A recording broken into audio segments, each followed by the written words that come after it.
Tervetuloa uuden videon pariin. Ja tämä onkin sitten viimeinen video tästä paikasta.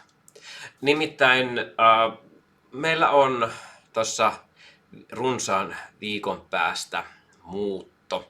Eli tämä tila, missä mä oon ollut nyt tämän 2013 vuodesta lähtien, niin jää tyhjäksi täällä Naantalin keskustassa ja uusi paikka löytyy Ikaalisista. Ja tämä muuttopäivä on siis 7.6., joten koulujen päättymisen jälkeen täällä ruvetaan pakkaamaan. Muutetaan silloin 7. päivä ja sitten menee jonkin aikaa, että saadaan tavarat paikalle ja purettua ja näin poispäin.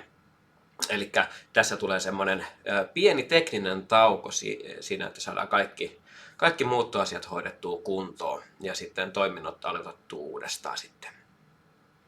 No, monelle tulee tuosta totta kai kysymys, että kun mä oon täällä Naantalissa nyt sitten niin kuin ollut vakituisena ikään kuin sitten jo 2009 vuodesta asti, eli 15 vuotta, niin monta syytä tähän muuttoon on. Ja yksi näistä on niin kuin tilat. Yksinkertaisesti Naantali on aika kallis paikka ylläpitää yritystoimintaa, niin pääsemällä muualle täältä näin, niin saadaan sitten kustannuksia sitten järkevöitettyä. Ja totta kai sitten myös oman perheen osalta sitten tarvittiin lisää tilaa, eli tämä uusi paikka on omakotitalo, ja siellä tulee olemaan alakerrassa työpisteet, työhuoneet niin minulle kuin vaimolle, ja sitten koti on siellä yläkerrassa sitten enemmänkin. Ja tämä osoite on Peltotie 15 Ikaalinen, ja toivotan sinne kaikkia aivan sydämellisesti tervetulleeksi. Mä en tule tässä avaamaan todellakaan kaikkia niitä syitä, siellä myös henkilökohtaisia syitä, minkä tähän muutto oli ajankohtainen, mutta harmonikan korjaaminen jatkuu, älkää olko siitä murheissanne, ja oikeastaan tilat tulevat paremmiksi. Tämänhetkinen tila on 41 neliötä, missä sitten on kohtalaisen iso etene ja vielä isohko vessa. Eli käytännössä harmonikan korjaukset on tehty jossakin niin kuin alle 30 neliössä. Ja nyt tässä uudessa paikassa, missä saadaan toimitilat, niin mulla käytännössä niin kun nämä tilat tuplaantuu. Mä saan pölyllisen puolen ja sitten pölyttömän puolen erikseen, niin on sitten mukavampi tehdä töitä, kun ei ole kaikki samassa huoneessa ja pöly lennä joka paikkaan. Sitten toisaalta myös on sitten vähän harmi, surullista tietyllä tapaa, että jätän tämän Naantalin.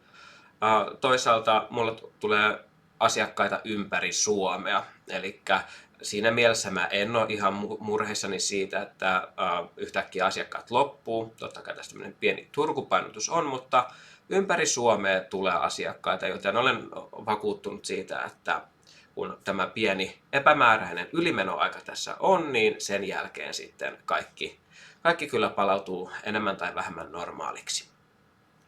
Ja on myös ollut mulla tässä asiakkaiden kanssa sit joutunut keskustelemaan asiasta, että muutto on tulossa, niin aika moni on sitten sanonut, että kiva juttu, että saadaan sitten tuonne Kolmostien varten myös tekijä. Sinänsä niin kun, jos käytännön asioita ajatellaan, niin muutto ei ole iso asia niin kuin asiakkaan näkökulmasta. Mikäli tulee paikalle, pääsee autolla, Tampereelta noin tunti, bussilla pääsee noin 200 metrin päähän, 300 metrin päähän tästä Peltotie 15, joten jos tulee vaikka Tampereen suunnasta ja on vain bussilla julkisilla, niin se on mahdollista. Jos lähettää harmonikan matkahuollolla, matkahuolto löytyy siitä sangen läheltä, joten se on ihan ok. Myös posti on siinä ihan vieressä, joten kaikki tämmöiset elintoiminnot niin kuin yrityksen ylläpitämisen näkökulmasta on siinä lähellä. Se täytyy kyllä myöntää, että onhan talon ostaminen ja näin ison muuton tekeminen riski. Ja on tässä ihan oikeasti oltu niin kuin epämukavuusalueella monta kertaa, milloin mistäkin remonttijutusta tai sitten remonttiin liittyvistä raha-asioista, mitä tahansa isoja asioita, tunteita menee laidasta laitaan. Mutta työvoitto tulee olemaan tämä remontti ja saadaan hyvä talo siitä, missä on sitten mukava tehdä töitä pitkäksi aikaa tulevaisuuteen. Se, mitä mä oikeastaan toivonkin, että nyt teitä asiakkaita olisi riittävästi, koska se on ainoa tapa, millä sitten pystyn asettumaan kunnolla, että tämä yrittäjän pieni tulovirta ei katkea.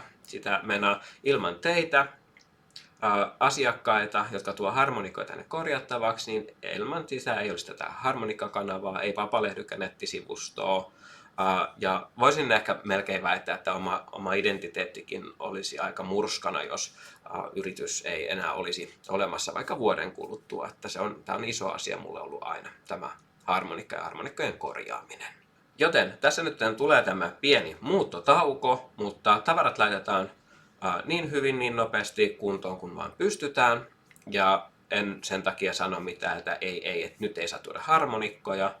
Tuokaa vaan harmonikkoja huoltoon, kun on sen aika.